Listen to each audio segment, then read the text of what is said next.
Hey there, this is ST Lindoria. Welcome to another speed draw vlog today. Welcome to the show. So, this is about something that happened a while ago. It happened in September, but it still kind of sticks with me just because it's just so... Well, a couple of different reasons. Like, the apartment complex that I live at has generally been a pretty good place. I mean, like, the side of town that I live on generally tends to have a reputation of being around gangs and drug people and things like that, but I've always, until about August, September-ish, I've always felt safe at my apartment complex, because there never really seemed to be a whole lot of that. And then, towards the end of August, there started to be, like, multiple times a week, at night, there would be this one group in the building across from mine that would just play their music super, super loud. They would play it from one car, but it would just be so loud that at times the beat would, like, shake my apartment windows.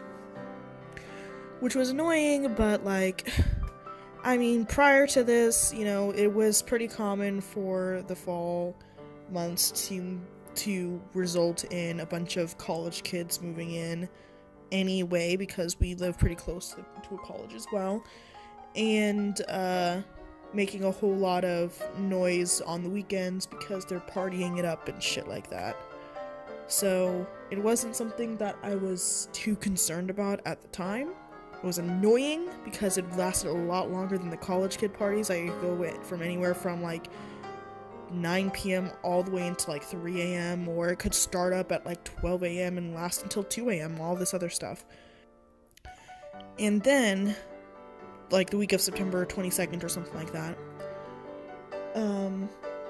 on a Monday night, the group that I mentioned before that usually sits across out in front of the building across from me, started playing their music real loud like they normally do. But on top of that, they were also yelling real loud throughout the night. Started at about 10 o'clock or so, went on early hours in the morning, 1 to 2 a.m. in the morning.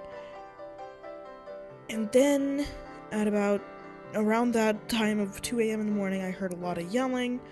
Looked out the window, they just seemed to be shouting at each other, which, whatever, as long as it's not getting physical, I don't care, you know? I just wanted to sleep because I worked the next morning. And then there was this sound like a gunshot,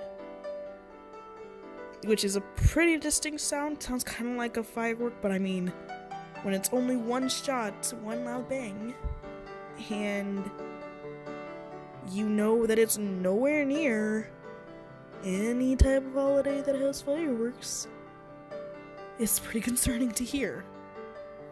So I heard that, and I looked outside my bedroom window again, going, "What on earth is going on?" Like I'm looking towards that group in particular because I knew that they were that they were out there, you know.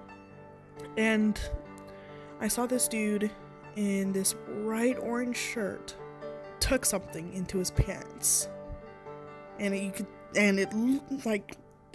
was pretty far away, but like it looked like it was in the shape of a gun. I mean, orange against black. Yeah, it's not difficult to figure out the difference in shapes from any distance at that point when you're looking at that type of contrast. And I was like, oh no, no. Like, I was freaked out.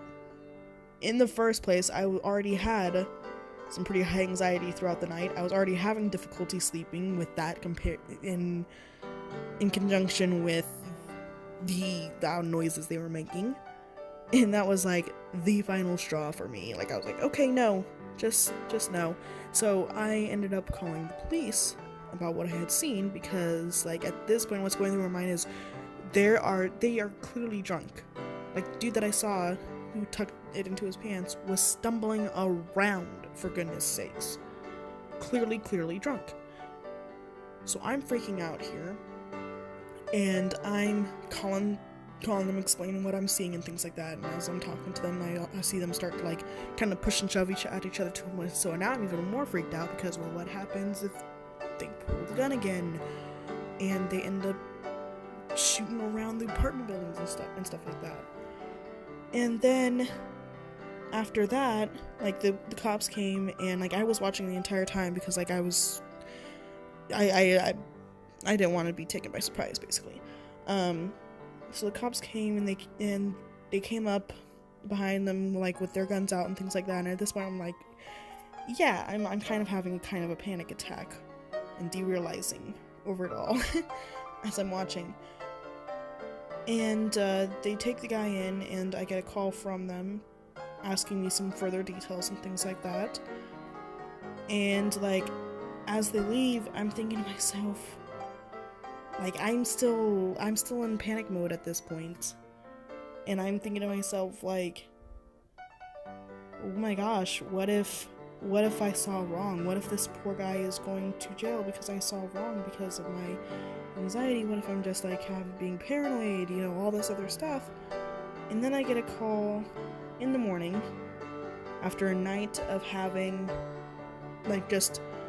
cycles of derealization and pounding heart and not being able to sleep whatsoever, to the point where I had to call in to work and be like, hey, I'm sorry, I cannot go in. I am not well rested. I am still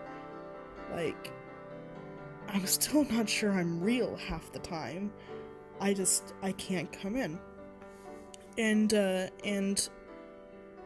I get a call from the police department asking me some further questions as well, telling me, hey, yeah, someone else called it in too. We just wanted to verify who said what, all this other stuff. And yeah, the dude did have a gun. And like that just starts over another cycle of panicking because like they were drunk. That's what I keep coming back to. They were drunk. Who goes around and carries a gun? Like, putting aside the fact that the cops clearly told me he was not supposed to have the gun, meaning he had it illegally. Who in the world carries around a gun when they know they're going to be drinking? Who does that? Who does that? Whether you have a gun legally or illegally, you should not be doing that. I have a brother in the police force, and he generally carries his gun around when he's on duty and off duty, but when he's at a family event and he knows that he's going to be drinking, he either leaves that at home, or if he's already at home, he puts it away and tells us, hey, I'm putting this here in this safe spot. Do keep it away from me. I'm unloading it and everything, but just make sure that I don't go for it no matter what. Because that's the responsible thing to do when you have a gun. Point and blank. I was so upset and so freaking mad. Like, it's horrendous, honestly. Like, regardless of what you think about guns in this country, you should never, ever have one on you when you know you're going to be in a diminished state. That's... It still pisses me off when I think about it, honestly. It still makes me so angry when I think about it. He could have, based off of what, like, they were asking me and things like that, I'm thinking that he most likely shot at the ground, which I guess that's okay. That's better than what it could have been, but, like, in that state, he could have shot through a window and killed some kid. He could have killed me. And that's not okay.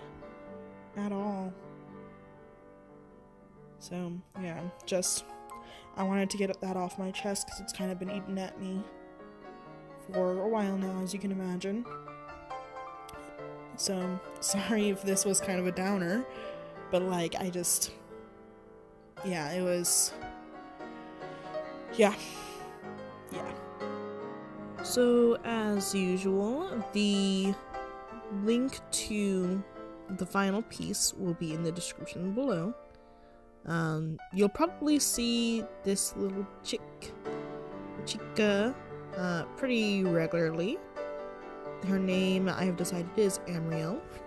And Amriel is she's based off of someone that I knew in college, who kind of had this kind of body shape, and I've always thought that it was a pretty cute body shape. I don't think I did it any justice really, but yeah. So this is Amriel. I'll probably slip her in every now and again whenever I'm doing some pose studies or whatever. And yeah, other than that, you guys have a lovely day.